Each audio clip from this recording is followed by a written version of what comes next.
Hey everybody, it's Jason Blaha here, and today I thought I would make for you guys not just an informative video, but a really fucking informative video. So let's get the ball rolling here. Now, I came across something the other day, and I just had to shake my head at the ignorance, and it is someone I know, but to not be a complete dick, I decided to edit their name out. It may or may not get back around to them, but the fact of the matter is this person is a personal trainer, a prep coach, and a successful bodybuilder. And so when I see them say something like this that is so mind-numbingly incorrect and completely contrary to everything we know about studies of the human body, I feel like this is an amazing video topic to cover because tons of people believe this. Tons of professionals in the industry believe stuff like this. And the truth is, there's no reality to it.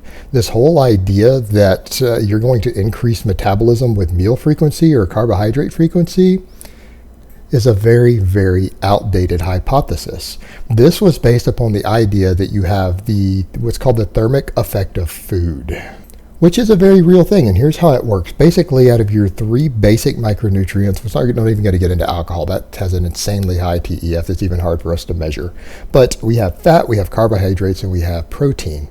Your body has to release energy to break these things down and utilize them for fuel. And so that adjusts their actual caloric value in a way.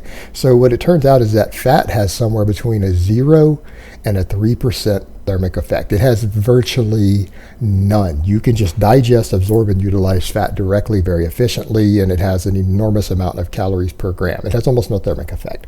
Carbohydrates have a thermic effect depending upon the carbohydrate, how much fiber's in it, everything else of somewhere in maybe the 10 to 15% TEF range. So that's how many of its actual calorie value is actually utilized in the breaking down and utilizing of it. That is also reflected already in the calorie value of complete foods when they add them up for you. And then protein has obviously the highest thermic effect. It is as high as possibly 30%, 25 to 30% of protein's actual calories are utilized in breaking them down. But the thing is, that's when we say things like protein has 4 calories per gram, that's after we account for that thermic effect. So don't think that you're only going to get 3 calories per gram out of protein. That's actually already calculated in it. Well, the problem with this whole idea is that people have assumed that the thermic effect is independent of calories. And so if you eat a certain amount of just a meal, it'll have a set thermic effect. What they don't understand is that it tends to be estimated roughly at about 10% because you're going to have a mixture of fat, carbs, and protein.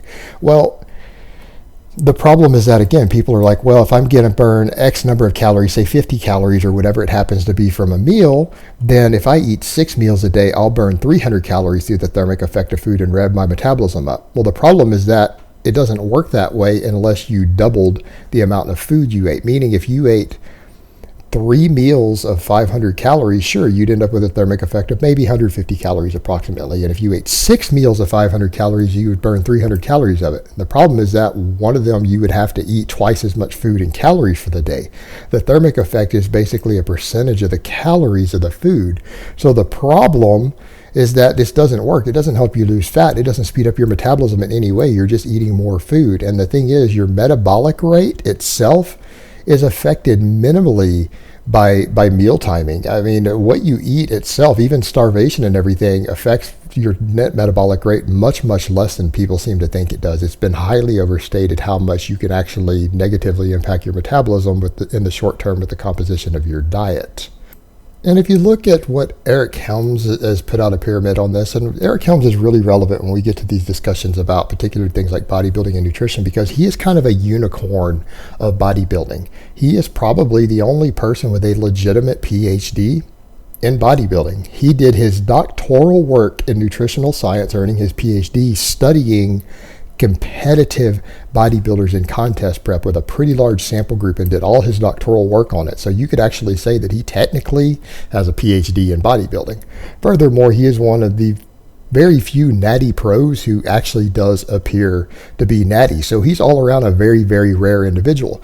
And he has a pyramid, a hierarchy that he put out. And if you look closely at this hierarchy, you're going to notice some things. Notice the largest thing that he shows to be the most important in your nutrition hierarchy, particularly when it comes to body composition and, for bodybuilding type purposes, at the very bottom, calories and energy balance. That is actually the single most important factor. And again, this is someone who, again, actually has the knowledge and credentials and the expertise here to make a statement like this or to make a hierarchy like this. Up above it, of less importance, is macros and fiber. That's your carbs, fat, and protein. Notice that unlike a lot of people who say calories and energy balance aren't as important, he places that further down the pyramid. Your actual carbs, fat, and protein are way less important than your total calories in and calories out. Then above that, micronutrients, that's your vitamins, minerals, phytonutrients, things like that. Up above that, way up there, timing. Meal timing actually is far, far less important, dramatically less important than all of those other things. And then he puts supplements at the very tip of the pyramid, meaning he doesn't place a great deal of value and importance on supplements. They're just kind of a little tip, the icing on the cake, so to speak. So this whole idea that meal timing itself, or eating a lot of meals per day, is actually that important, it's just not supported by any of the experts. It's not supported by the data. It's an old hypothesis that was tested based upon the thermic effect of food many years ago. When we actually studied it in the lab, it was found to be an invalid hypothesis. It's just not true.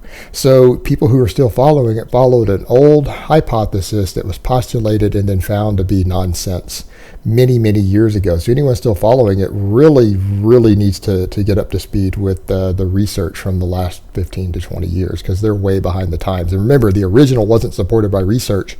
It was just a concept, a hypothesis.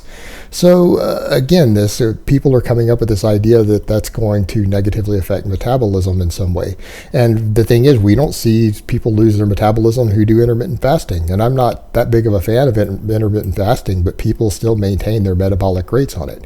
The only people who see large negative shifts in metabolic rate are people who lose large amounts of weight, and particularly people who lose large amounts of muscle mass. And that's from dieting too extremely. Well, that tends to happen oftentimes to competitive bodybuilders because they push themselves down to much lower body weights than they start. They use excessive caloric restriction. And of course, at the end of the day, they get so lean that starts actually affecting things like thyroid and thyroid turnover and everything. So they can't reverse it with something minor like thermic effect of food at that point. These people are going to see slowed metabolic rate irrespective of what they do. And something as simple as meal timing is not going to correct that. Now, some of them might feel a bit better eating more frequent carb meals per day. And why?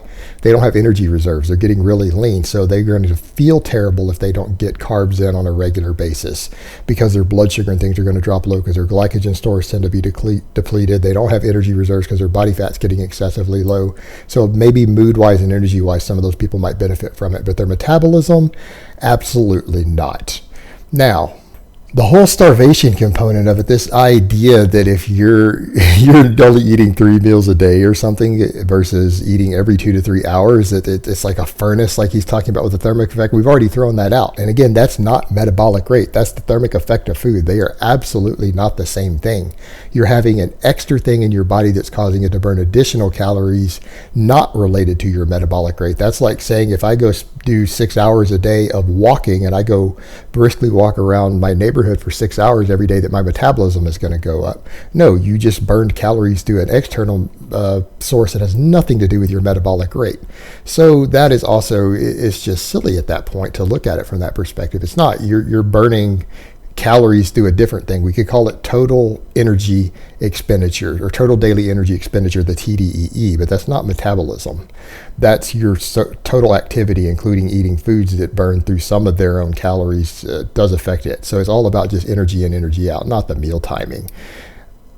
And then again, the thing comes down to the body will think it's starving.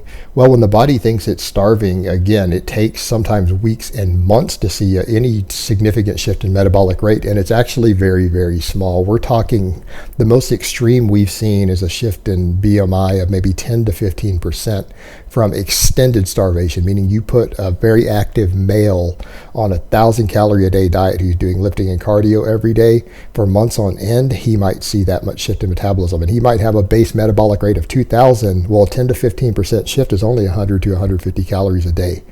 That's really insignificant in the grand scheme of things. That's like, what, 2 slices of bread?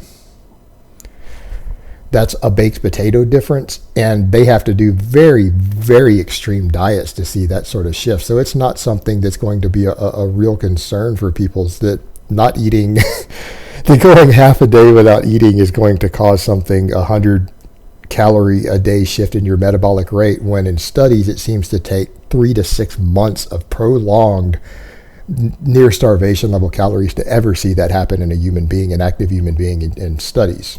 And again, it goes to show you guys that a lot of times be careful of getting advice on this stuff when it comes to basic nutrition and things that we have enormous amounts of research on, and hormone levels and everything, to be careful where you get your advice, and realize that just because someone has been successful doesn't mean that that is a factor in their success. That person could think all day long that their meal timing is the key to their success, when the reality is the fact that maybe they just ate clean, so they ended up eating less food because they're full longer. They use a lot of drugs, because I know for a fact that this individual is not natural due to face-to-face conversations about what their favorite anabolic steroids are. And you start factoring in things like fat-burning drugs, all the cardio they're doing. Those are the secrets to their success. It has nothing to do with this absurd meal timing. Yet, if they believe that, that's what they'll preach. And they're honestly thinking, because they've misunderstood the data, they misunderstood the human body, that it is really they're eating every 2 to 3 hours or 6 or 8 meals a day. They're honestly thinking that's one of the secrets to their success, when it's not even a factor at all. But then again, consider that how many baseball players back in the day used to think that if they touched their ear and did a little pattern, or they wore the same socks every game, that affected their winning. We're dealing with the same level of thing. We're dealing with basically a superstition at this point that they believe truly affects it. But if you look at it in a lab, or look at studies in the human body, it actually isn't significantly affecting it at all. But they believe that, so therefore that is what they're going to teach other people. And it creates a big confusion. And so then they're misunderstanding the secrets to their own success, and then they're teaching others the same thing, and then misinformation continues to spread. And that's something that we need to fight against, is ignorance in the fitness world, because that's exactly what this is. It's unintentional ignorance. All right, guys, but that's really all I have to say on that today. I hope it's been informative, and I will talk to you guys next time.